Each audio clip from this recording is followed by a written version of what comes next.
Donc, nous reprenons nos travaux. Nous allons maintenant souhaiter la bienvenue au Mouvement national des Québécoises et des Québécois.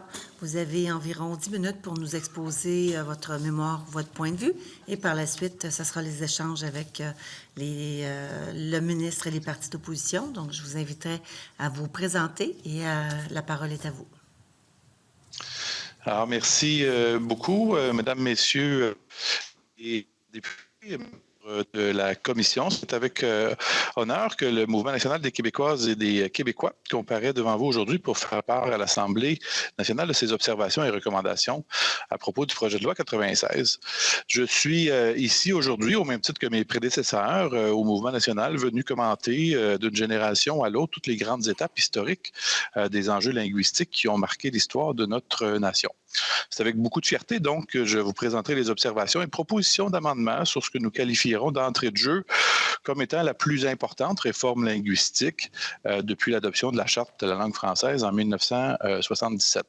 Je suis donc Simon Bissonnette, directeur général du Mouvement national des Québécoises et Québécois, et je suis accompagné par Maître François Côté, avocat, chercheur, chargé de cours et conférencier au niveau international, en droit civil et linguistique, donc pour discuter avec vous des aspects juridiques et législatifs de ce projet de loi.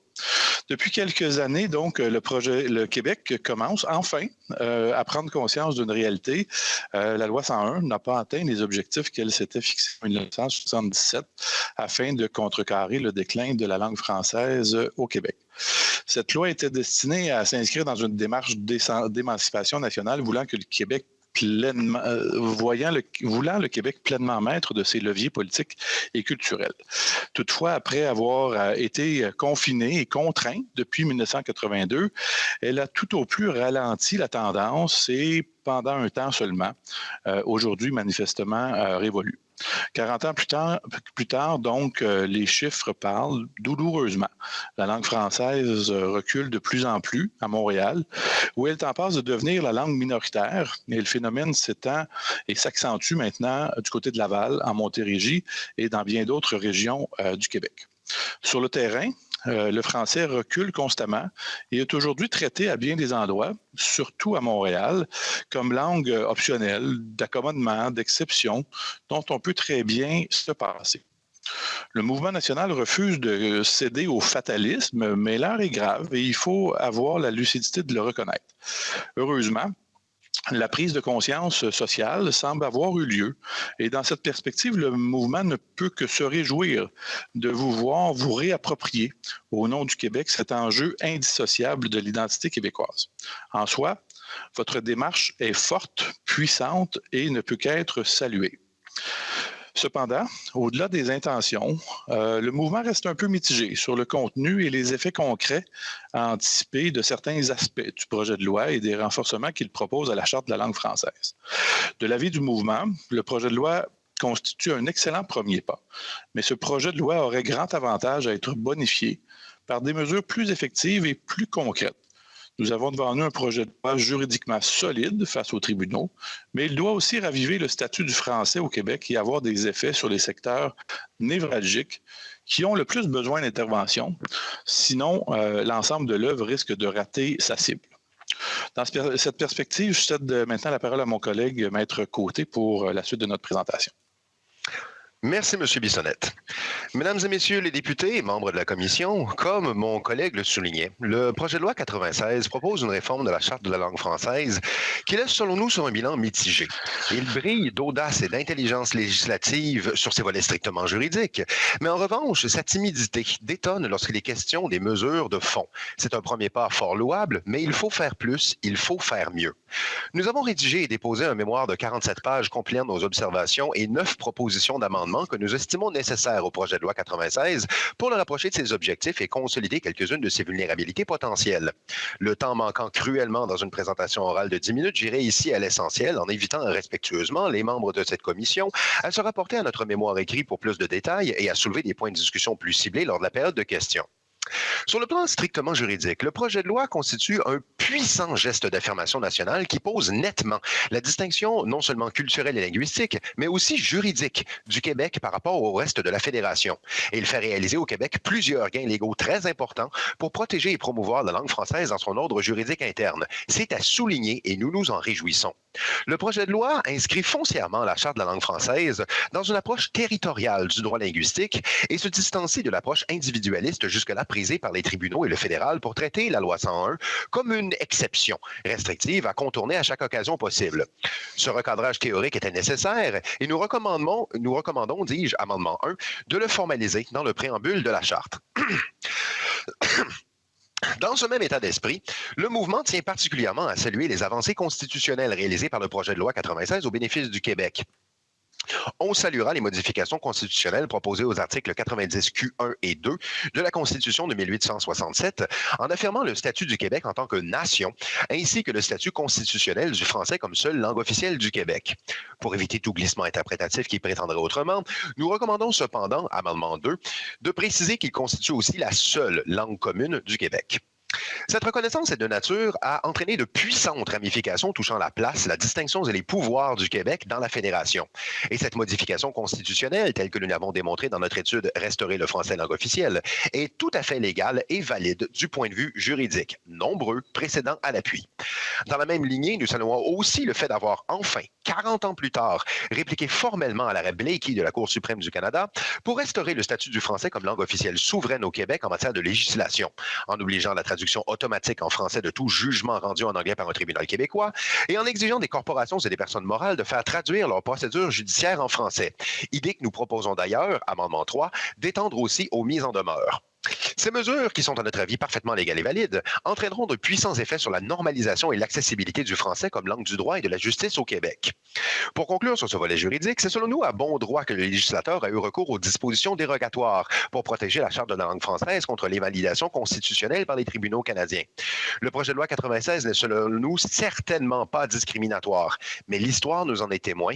Le Québec ne peut pas faire aveuglément confiance à l'orientation idéologique des tribunaux canadiens lorsqu'il est question de reconnaître la distinction juridique québécoise fondée dans un modèle davantage civiliste et républicain que celui de la common law libérale du Canada anglais lorsque vient le temps de juger d'affaires nationales, linguistiques ou culturelles.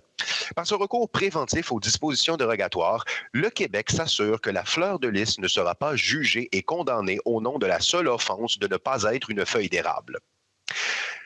Ensuite, sur le fond effectif, cependant, le projet de loi 96 aurait selon nous grand avantage de recevoir quelques bonifications. D'emblée, ayons la lucidité de le reconnaître, la question linguistique au Québec ne peut se dissocier de celle de l'immigration. Une intégration correcte et réussie de notre immigration est une condition sine qua non pour que celle-ci participe positivement au renforcement de la langue française au Québec et pour que ses membres, les premiers intéressés, puissent pleinement s'épanouir socialement, culturellement et linguistiquement dans leur société d'accueil. Vraiment, nous invitons le législateur à fortement considérer, amendement 5, que le moment est plus que venu de conduire une étude sur la capacité d'intégration migratoire du Québec en lien avec nos politiques linguistiques. De manière connexe, amendement 6, il serait aussi intéressant d'adjoindre le projet de loi 96 d'une politique de convergence culturelle pour renforcer l'attractivité centrale du français et de l'identité québécoise comme pôle de référence à l'intégration et au vivre ensemble social au Québec. Mentionnons-le, l'Institut de recherche sur le Québec a réalisé une importante étude sur la convergence culturelle il y a quelques années, accompagnée d'un projet de loi modèle, dont le législateur pourra avoir avantage à s'inspirer. Nous sommes également d'avis, amendement 7, que le projet de loi 96 devrait aller plus loin en matière d'éducation supérieure et étendre la Charte de la langue française au cégep, ou au moins, subsidiairement, revoir foncièrement les critères d'admissibilité au cégep public anglophone. Dans l'état actuel des choses, les cégeps anglophones sont non seulement grossièrement surfinancés par rapport à leur représentativité démographique réelle, mais au surplus, grâce à ce surfinancement, ils recrutent plus de 2/3 de leurs étudiants chez les francophones et les allophones. Or, de nombreuses études l'ont démontré, les études collégiales ont une influence beaucoup plus puissante que l'éducation primaire et secondaire sur l'intégration à un pôle linguistique à un autre.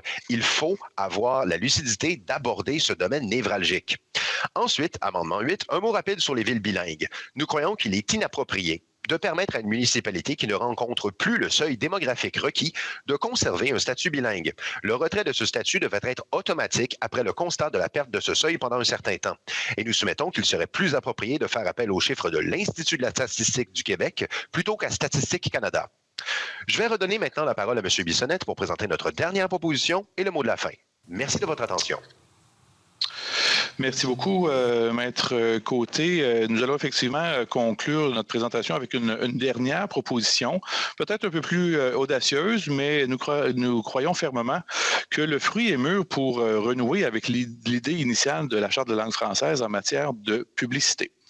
Nous croyons justifié, et il s'agit de notre 9e et dernière proposition d'amendement au projet de loi, de revenir ainsi à l'esprit même de la loi 101 en exigeant que l'affichage et la publicité commerciale chez les entreprises de 25 employés et plus, nous visons donc ici les géants commerciaux qui s'imposent et qui dominent le marché, que cette publicité soit faite donc exclusivement en français au Québec.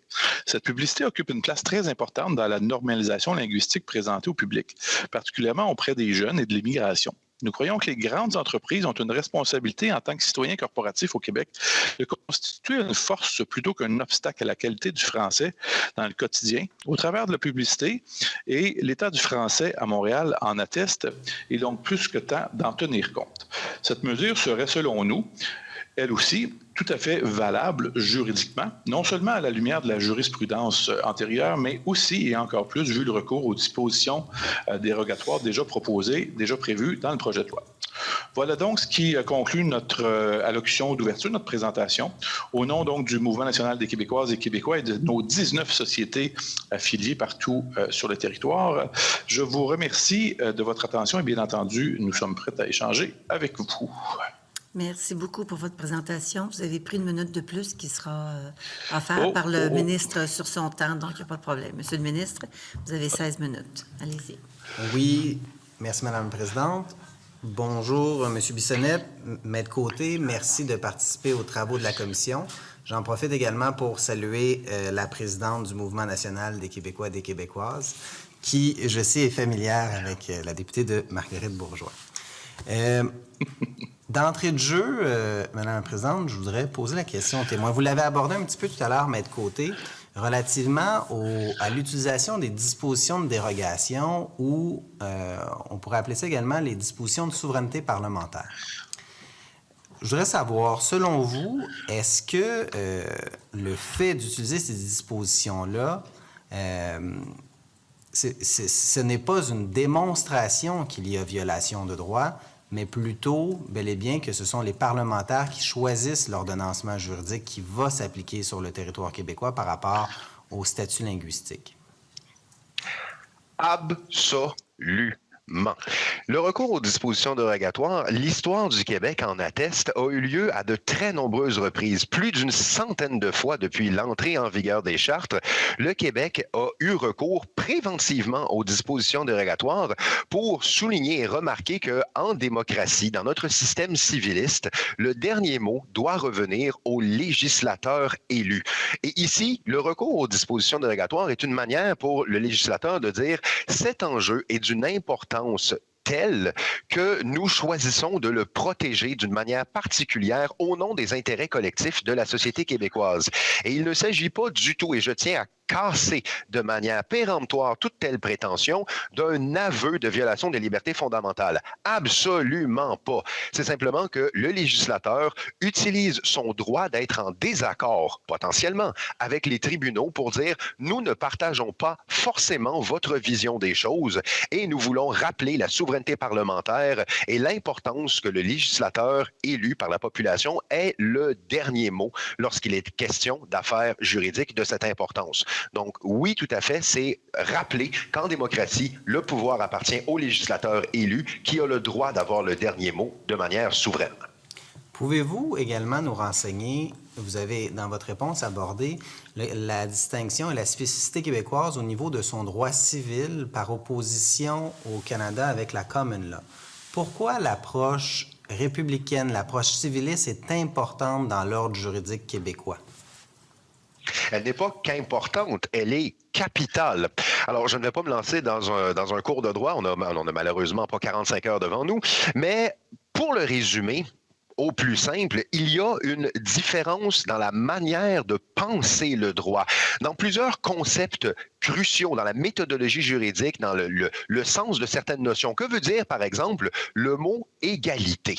Si on s'en fie à la jurisprudence de la common law anglo-canadienne, l'égalité, c'est l'égalité réelle, c'est l'égalité de résultat. Ce n'est pas la même notion d'égalité que la vision civiliste qui parle d'une égalité formelle, qui parle d'une égalité de chance. Donc, on a déjà des conceptions du droit qui sont complètement différentes et dépendamment du genre de rapport juridique qu'on va mobiliser pour aborder une question, on va atteindre le jour ou la nuit au niveau de la réponse juridique. Je vous donne un exemple. L'encadrement des symboles religieux. C'est un dossier qui occupe un peu l'actualité sur d'autres plans, mais si vous regardez dans la tradition civiliste, l'encadrement du port de symboles religieux est tout à fait légitime et légal. Il y a de très nombreux précédents en Europe, en France et ainsi de suite, où oui, tout à fait. L'égalité de tous devant la loi n'est pas interdite si tous font face à la même restriction. Mais de l'autre côté, en common law, anglo-canadienne, américaine, britannique, non, au contraire, c'est une égalité qui est vue dans une perspective subjective et individuelle où là, on va se concentrer sur l'effet ressenti par un individu et non pas l'égalité formelle de tous devant la loi. Et on a des critères analytiques différents. On pense différemment et on va nécessairement interpréter, comprendre et appliquer le droit différemment. Le rappel de la tradition civile au Québec, dans cette perspective, est extrêmement importante parce qu'il souligne notre façon différente de penser le droit qui nous est pourtant reconnu historiquement depuis l'Acte de Québec de 1774. Nous avons au Québec une distinction sociale, pas uniquement dans notre manière de parler et de vivre, mais aussi dans notre manière de comprendre et d'appliquer cette science qui s'appelle droit, qui nous est reconnue depuis des siècles et qui est une part intégrante de notre identité que l'on doit absolument promouvoir et défendre. Okay. Une autre question. À la page 27 de votre mémoire, là, vous affirmez que la langue française comme langue commune, ça constitue un élément important au niveau des impératifs démocratiques. Pourquoi est-ce que vous énoncez cela? Alors, voilà. Donc, le français, langue commune, fait partie des impératifs démocratiques parce que c'est intimement lié à la notion même du peuple et de la société québécois. Le fait d'avoir une majorité francophone fait partie de ce qu'est le Québec en tant que nation. Bien entendu, il y a une pluralité de langues individuelles qui en font partie, mais notre langue commune, c'est le français. Si vous enlevez la langue française, vous enlevez une part cruciale de ce qu'est que d'être québécois. Et notre démocratie, c'est une question pour une vision civiliste, pour une vision québécoise, qui est historiquement la nôtre depuis des siècles. Être québécois, ce n'est pas qu'une affaire individuelle, c'est une affaire de société dans laquelle notre nature même en tant que peuple, en tant que nation francophone, est absolument liée à nos enjeux démocratiques et à notre existence même en tant que société distincte. Sur la question de la société distincte, vous avez vu, on a inséré dans le projet de loi le fait que le Québec est une nation. On l'a inscrit dans la Constitution de 1867, dans la loi constitutionnelle de 1867, en indiquant également que la langue officielle du Québec est le français.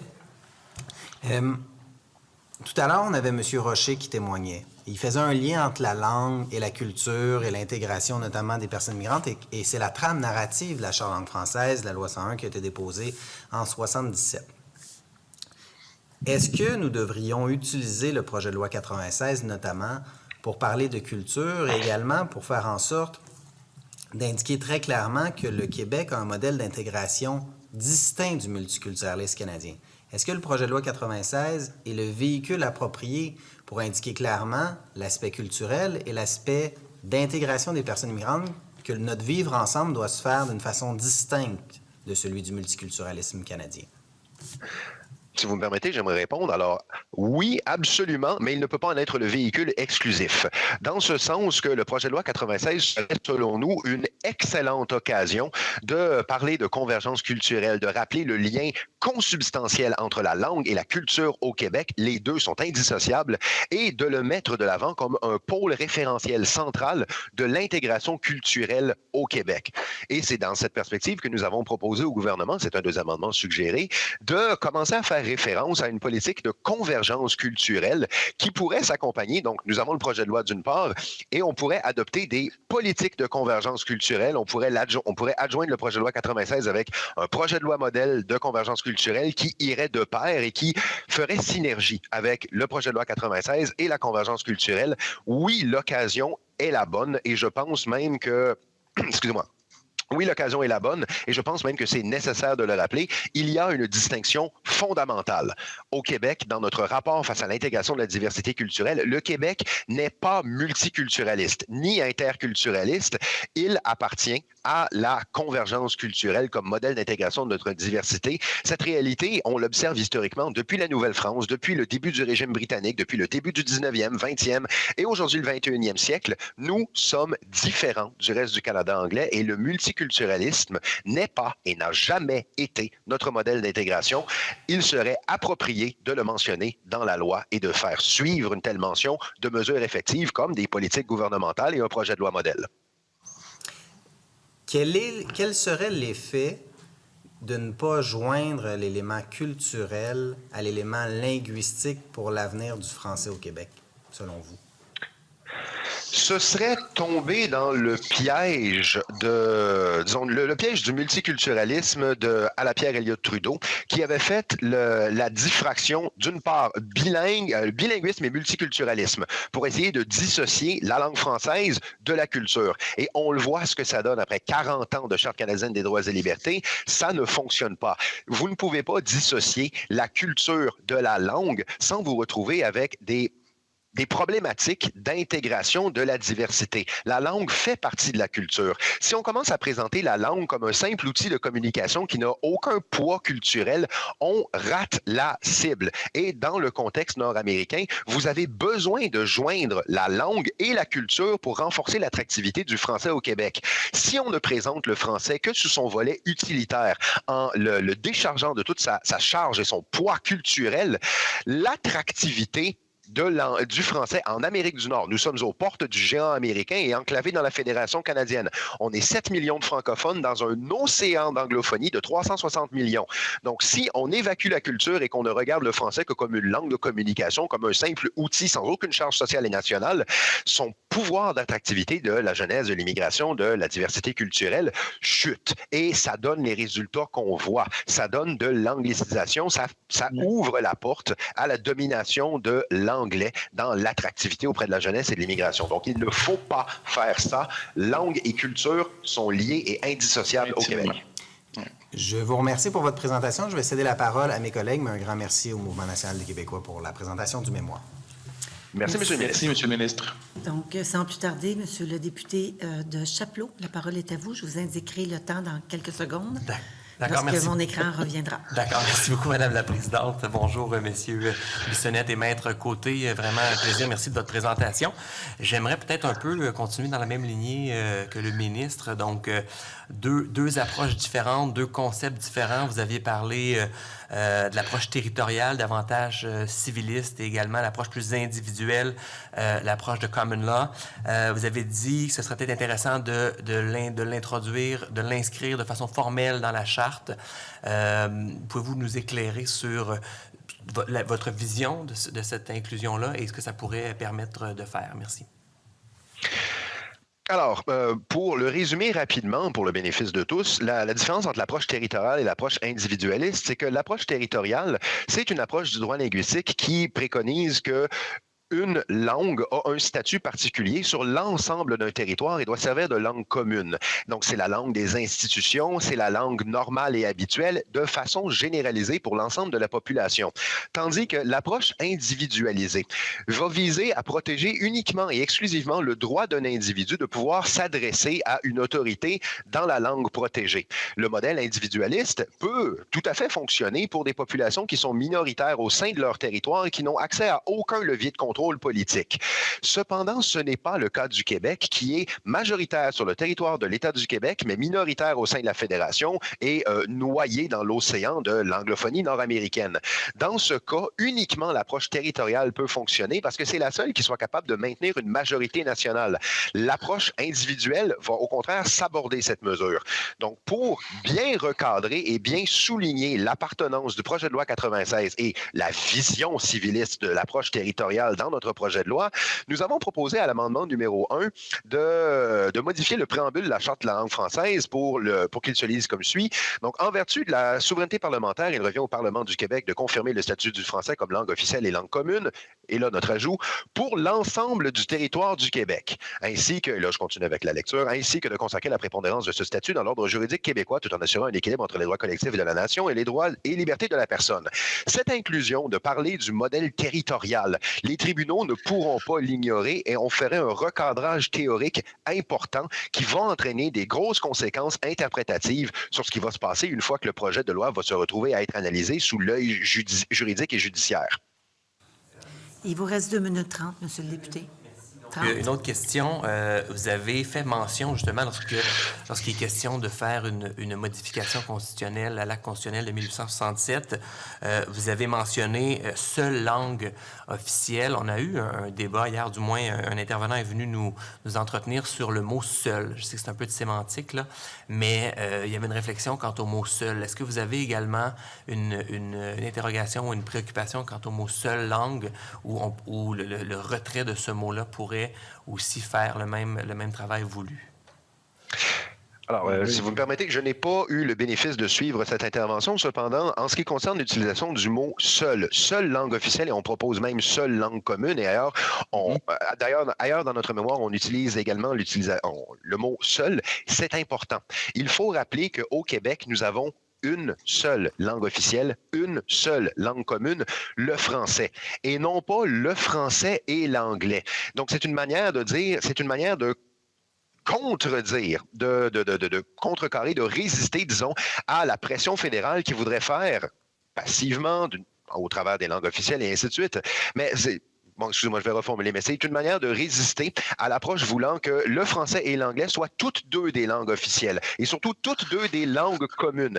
Or, à partir du moment donné où on commence à reconnaître ça au Québec, et là, je ne veux pas parler du fédéral, mais à partir du moment donné où on commence à reconnaître au Québec que, oui, le français est une langue officielle, tout comme l'anglais, that's it. On a sabordé complètement tous les efforts de protection de la langue française qui ne peut fonctionner qu'avec le modèle territorial, et ce modèle territorial ne fonctionnera pas si vous avez deux langues officielles. Il faut vraiment rappeler que seul le français est la langue officielle et commune du Québec pour éviter justement toute prétention à l'effet contraire, ancrée notamment dans des positions multiculturalistes, voulant que, oui, le français est une langue officielle, mais pas la seule. L'exclusivité est extrêmement importante ici.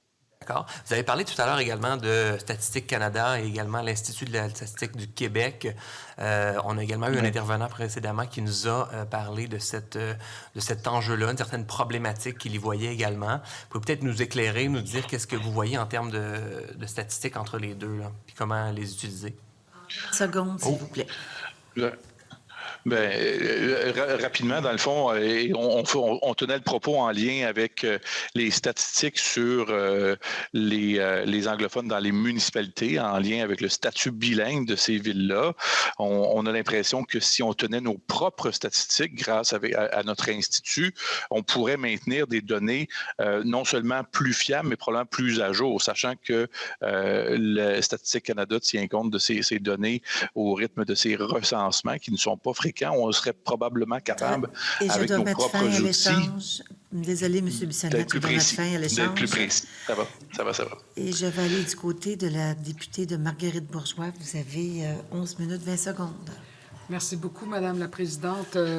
Vous avez des considérations nombreuses, importantes, et c'est pas habituel, mais c'est certainement pas par manque d'intérêt ou d'inspiration, mais par respect pour le rôle de présidente du MNQ que joue ma sœur Thérèse. Je vais m'abstenir d'intervenir dans la discussion et je vais passer tout de suite la parole à mon collègue, le député de Lapinière. Merci. Monsieur le député de Lapinière. Merci, Mme la Présidente. Alors, je fais quelques commentaires introductifs qui sont importants, qui sont adressés surtout au ministre dans une certaine mesure, mais à vous aussi de l'Union. Regardez, je constate dans votre mémoire que... Vous savez ce que je trouve le plus intéressant dans votre mémoire, ce sont vos notes de bas de page. Et je constate essentiellement que tous les gens qu'on a entendus aujourd'hui, bien, vous êtes tous dans les mêmes documents. Les documents sont quasiment des copier-coller. Vous citez tous les uns les autres. Alors, ça fait une certaine uniformité du commentaire. Et je vois au travers du masque du ministre que ça fait son affaire. Je peux le comprendre, évidemment. Mais à un moment donné, on ne peut pas faire autrement que le nommer, là. Alors, vous avez des mémoires similaires, vous vous citez les uns les autres. Alors, ça m'autorise, moi, à prendre certaines interventions de vos prédécesseurs que vous n'avez pas faites pour vous poser une ou deux questions. Vous nous dites, regardez, il y a une intervention qui a été très intéressante, qui a été faite par M. Sabourin, que vous citez vous-même dans votre documentation, à l'effet que la problématique des francophones et des anglophones est la même, j'insiste, les francophones et les anglophones, parce que les deux se sous-reproduisent. Alors, on se retrouve donc dans une problématique numérique qui fait en sorte que les deux communautés se retrouvent en compétition pour avoir accès aux immigrants qui deviennent ipso facto la condition de leur survie. Et vous venez de nous dire dans votre présentation, M. Côté, d'une façon très étonnante, que le projet de loi 96 n'est pas discriminatoire. Ben oui, il l'est, là, dans une certaine mesure, parce que vous avez besoin, puis j'en suis, là. Ne pensez pas que je n'en suis pas. J'en suis. Il y a un besoin de franciser les allophones. Alors, franciser les allophones, il y a une certaine difficulté, la loi s'y adresse, mais ne venez pas me dire que c'est pas discriminatoire en soi, là. Puis-je répondre? Oui, allez-y, M. Côté. Alors, monsieur le député, j'aurais plusieurs choses à répondre. La première, c'est que oui, écoutez, il est possible que les esprits se rencontrent et il est possible que plusieurs chercheurs et plusieurs juristes partagent des mêmes conclusions. Donc oui, c'est possible qu'on dise les mêmes propos que certains autres de nos confrères qui ont passé avant nous, mais soyez assurés de notre indépendance et de notre autonomie intellectuelle. Ensuite, permettez-moi d'exprimer mon désaccord total avec votre proposition. Je le maintiens. Le projet de loi 96, la Charte de la langue française, n'est pas discriminatoire. Pas du tout. Elle propose une vision de l'égalité formelle qui s'applique à tous de même manière. Elle ne vise pas ni particulièrement la communauté anglophone, ni particulièrement quelque communauté que ce soit. Elle s'applique à tout le monde. Et ici, il faut garder en tête que au Québec, nous avons une société qui se définit. La société québécoise se définit par sa majorité francophone. Nos institutions publiques, financées par l'État, par les taxes et les revenus des contribuables québécois, l'ensemble de la population ne devrait pas être utilisée comme un véhicule d'anglicisation du Québec, au sens, tel qu'on le voit, que au travers d'une charte de la langue française qui a été criblée de trous par 40 ans de jurisprudence de la Cour suprême du Canada, on se retrouve avec un français qui diminue.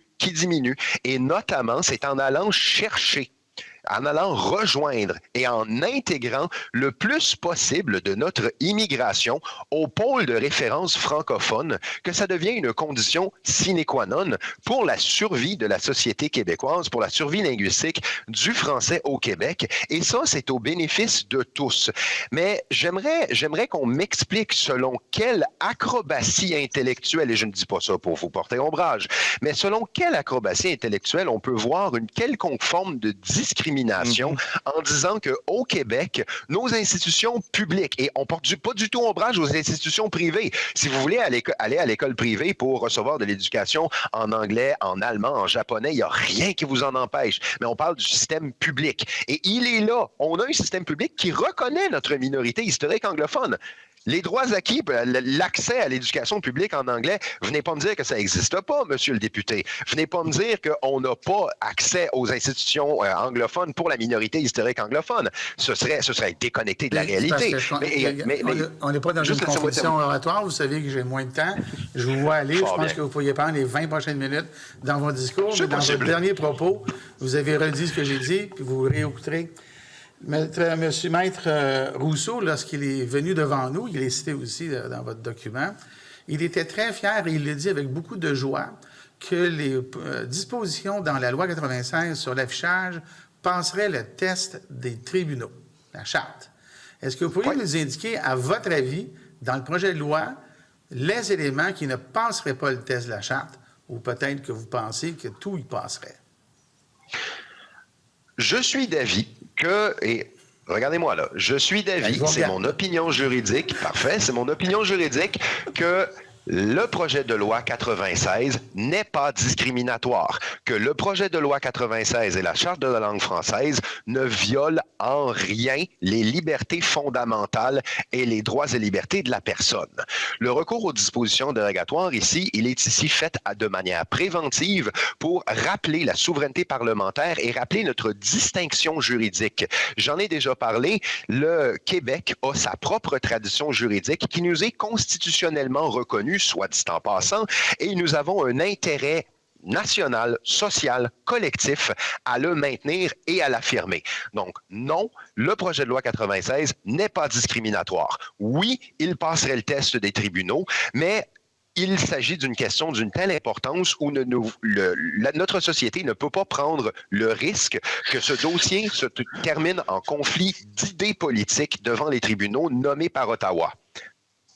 Vous venez de me dire, là, essentiellement, là, que c'est un coup de gueule juridique. Vous venez de me dire, vous venez d'affirmer que, selon vous, juriste, 100% du projet de loi 96 passerait le test des tribunaux et qu'on le met là essentiellement pour des raisons cosmétiques. Vous m'envoyez... Non, ce n'est pas ce que j'ai dit. Ce n'est pas ce que j'ai dit. Je vois l'étonnement, d'ailleurs, dans le regard du ministre. Bon, Monsieur le député, si vous me permettez de répondre rapidement, ce que je suis en train de dire, c'est que si vous avez une lecture civiliste du projet de loi, conforme à nos paramètres de droit, conforme à notre conception du droit et de la justice, dans ses prémices fondatrices et dans sa méthodologie, non, le projet de loi n'est pas discriminatoire.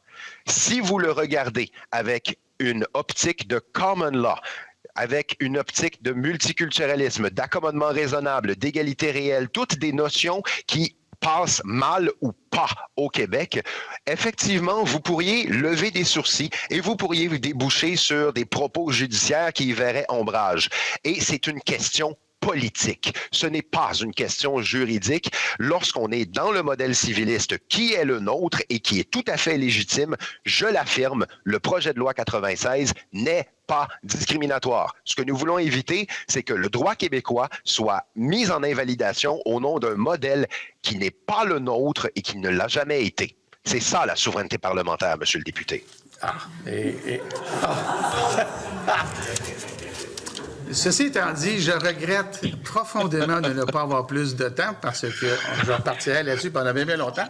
Mais je souhaite que mon collègue, le député de Lancy-McGee, ait le temps de s'exprimer lui aussi. J'imagine que vous n'avez pas de problème avec ça. Et vous avez exactement 2 minutes 15 secondes pour le faire, Monsieur le député. Merci, Madame la Présidente. Merci, M. Bissonnette, Maître Côté, pour votre présentation. Je veux m'assurer que moi, j'ai compris, et les gens qui nous écoutent ont compris l'étendue de votre proposition 5. Ça lie un petit peu aux interventions précédentes sur le seuil migratoire. Est-ce que je peux bien comprendre deux choses? Dans un premier temps, vous êtes préoccupé par la migration des gens des autres, pas juste l'immigration en ce qui a trait à la francisation. Vous êtes, dans un premier temps, préoccupé par la migration potentielle des autres provinces du Canada. Dans un deuxième temps, c'est votre lecture que les changements proposés par le ministre rendraient possible pour le Québec de légiférer là-dessus. Est-ce que j'ai bien compris? Si vous me permettez, je crois que peut-être des précisions, parce que non, c'est pas tout à fait ce qu'on a dit. C'est que notre étude... En quelque part? Mais le diable, non, justement, le diable est dans les détails. Permettez-moi de donner les détails. Ce que nous demandons, c'est qu'il faut procéder à une étude de la capacité migratoire. On n'est pas en train de commencer à tenir des conclusions avant même la tenue d'une telle étude. C'est simplement qu'une étude des seuils migratoires au Québec et de sa capacité... J'ai pas beaucoup de temps. Vous voulez une étude sur la migration interprovinciale aussi. Non, peut-être afin de légiférer là-dessus. Attention, global et ajuster nos politiques en conséquence. On ne demande pas de la réglementation à ce stade, on demande juste qu'on fasse les études pour le savoir, c'est quoi la capacité migratoire du Québec, qui doit tenir compte non seulement de l'immigration internationale, mais aussi interprovinciale. On est simplement à la recherche de données, tout simplement. Ne lisez pas plus loin, il faut simplement avoir les données pour mieux s'orienter pour la suite. C'est ça.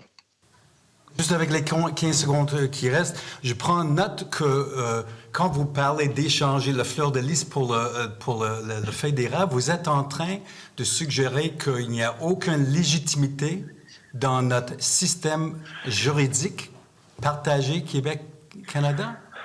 Je vous ferai remarquer que, est-ce que nous avons signé la Constitution de 1982? J'ai beau chercher, je trouve pas la signature d'aucun premier ministre du Québec en dessous. Et s'il y a quelque chose, notre fédération en elle-même est légitime. Et vous savez quoi? Dans notre fédération, on reconnaît la distinction juridique. Je parle des tribunaux. Exactement. Là, Nos tribunaux sont parfaitement légitimes. Il ne reste plus de temps, malheureusement. Désolée, Maître Côté. Je dois maintenant céder la parole à la députée de Mercier pour 2 minutes 55 secondes. Merci, Madame la Présidente. Merci, Monsieur. Au Québec, quand on veut opposer, en fait, le modèle d'intégration qui s'oppose au multiculturalisme, ça a toujours été l'interculturalisme. Gérard Bouchard est un grand défenseur de l'interculturalisme. Il y en a d'autres, mais ça n'a jamais été appliqué par aucun gouvernement. D'ailleurs, il y a même le ministre qui avait déposé un projet de loi il y a quelques années sur l'interculturalisme. Je ne sais pas s'il va le ressortir. Et vous, ce que vous dites, c'est que pour s'opposer à ce modèle-là, il faudrait plutôt parler de convergence culturelle. Et dans votre proposition numéro 6, vous voulez remplacer communication interculturelle par convergence culturelle. Moi, ce que je sais, c'est que l'ancien ministre Gérald Godin, donc ancien député de Mercier aussi, j'aime beaucoup le dire, il avait flirté avec l'idée de la convergence culturelle et après ça, il l'a laissé tomber à cause de sa dimension assimilatrice de l'immigration, ce qui n'est pas la façon de faire au Québec. J'aimerais que vous me définissiez convergence culturelle. Pour le définir rapidement, la convergence culturelle, c'est le fait de poser l'identité québécoise avec sa langue, ses valeurs, sa culture, ses institutions, comme étant le pôle de référencement commun vers lequel toutes les identités nouvelles et arrivantes doivent converger, mais ce n'est pas de l'assimilation. Et c'est peut-être pour ça que la pensée a évolué depuis Gérald Godin, parce qu'il y a eu des décennies d'évolution du concept. C'est que ce n'est pas de l'assimilation parce que le nouvel arrivant est invité à apporter avec lui son enrichissement culturel et à contribuer à l'enrichissement de la culture de la société d'accueil, mais en convergeant vers un point de rassemblement. Ça se distingue de l'interculturalisme qui propose plutôt un entre-deux. Et puis, l'idée de l'interculturalisme a bien sûr ses mérites théoriques, mais en pratique, sur le terrain, il y a peu de choses qui la distinguent du multiculturalisme. Donc, c'est pour ça qu'on préconise la convergence culturelle, projet modèle de loi à l'appui. Mais pourquoi vous dites que l'interculturalisme, dans la pratique, ça ne fonctionne pas? C'est parce qu'il n'y a jamais eu de politique gouvernementale, il n'y a jamais aucun gouvernement qui a pris ça au sérieux et qui l'a mis partout au Québec. Mais il y a des pratiques, il y a des exemples, par exemple, dans des organismes communautaires, dans des universités où il y a toutes sortes d'expériences interculturelles qui sont mises en place. Et ça fonctionne, mais ça n'a jamais été... Il n'y a jamais eu de politique gouvernementale. Donc, pourquoi vous dites que ça ne fonctionne pas?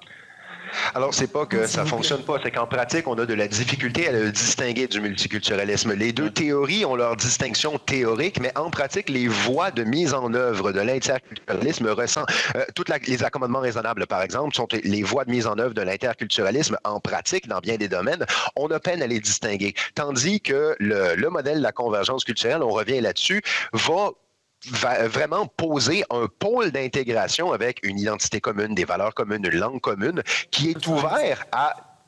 Pardon? Non, excusez-moi. De toute façon, je dois mettre fin à l'échange. Désolée. Ah non. Il me reste plus de temps. Donc, je me tourne maintenant vers le député de Matane-Matapédia. Comme vous le voyez, c'est très rapide, 2 minutes 50 secondes, questions-réponses. Merci, Madame la Présidente. Maître Côté, M. Bissonnette, c'est un plaisir de vous accueillir. J'aime bien qu'on ramène la mémoire de Gérald Godin comme celle de Camille Lorrain, des grands artisans du Parti québécois, de ses politiques publiques. Et on est très fiers de cet héritage qui est le nôtre et qu'on continue de faire fructifier à travers la modernité, à travers les débats qui sont les nôtres. Aujourd'hui, on parle de l'avenir de la langue française au Québec et si on est moindrement sérieux, si tout le monde convient qu'il y a un déclin, si tout le monde convient que finalement la loi 101 était nécessaire, parce que tout le monde s'en réclame aujourd'hui, bien, il faut accepter que les chiffres démontrent que ça prend des mesures énergiques, ça prend des mesures courageuses. C'est maintenant que ça se passe. Et à travers ces échanges qu'on a avec vous et avec d'autres, on souhaite, en tout cas pour le Parti québécois, influencer le gouvernement de la CAQ pour qu'il prenne ça au sérieux, projet de loi ne doit pas être consensuel. Il doit poser les gestes nécessaires. Et ça passe notamment par la fréquentation du cégep en français, notamment. Alors, Maître Côté, j'aimerais vous offrir davantage de temps pour exposer la nécessité d'adopter cette mesure qui est de plus en plus soutenue par les Québécois. On a entendu Guy Rocher aujourd'hui, on a entendu plusieurs groupes déjà, on a entendu Christian Dufour dire ça hier. Pourquoi, selon vous, il y a nécessité de poser des gestes courageux qui ne seront pas nécessairement consensuels, mais nécessaires pour l'avenir de la langue? Et vous avez 1 minute et 30 secondes pour répondre à la question. Alors, je vais répondre à la vitesse de l'éclair. Le cégep, c'est la dernière étape d'intégration du jeune esprit étudiant qui devient adulte, qui se familiarise avec le monde réel pour passer de l'adolescence et l'enfance vers le marché du travail. C'est cette dernière étape qui va avoir la plus grande influence de nature à même éclipser celle de l'instruction publique sur le rattachement à un pôle linguistique ou à un autre. Pour vous donner des chiffres, je pense que c'est l'IRFA a réalisé une étude. Si vous prenez des étudiants qui ont fait leur cheminement à l'instruction publique en français et que vous les envoyez dans un cégep francophone, 99% d'entre eux vont continuer à garder le français comme langue première. Et chez les allophones, il y a quand même 35% d'entre eux qui conservent le français langue première. Si vous les envoyez au cégep en anglais, donc ils ont fait leur instruction en français et ils s'en vont au cégep anglophone, ce chiffre chute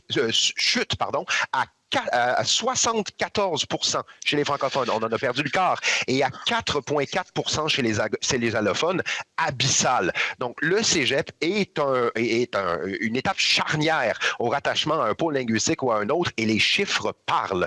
Le cégep en français contribue à la francisation. Le libre marché linguistique contribue à l'anglicisation. Les chiffres sont là.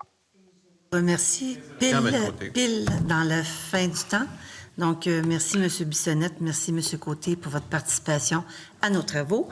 Et sans plus tarder, je vais ajourner les travaux de la commission jusqu'à jeudi 23 septembre, après les affaires courantes. Merci. Bonne soirée, tout le monde. Merci beaucoup, tout le monde. Bonne soirée.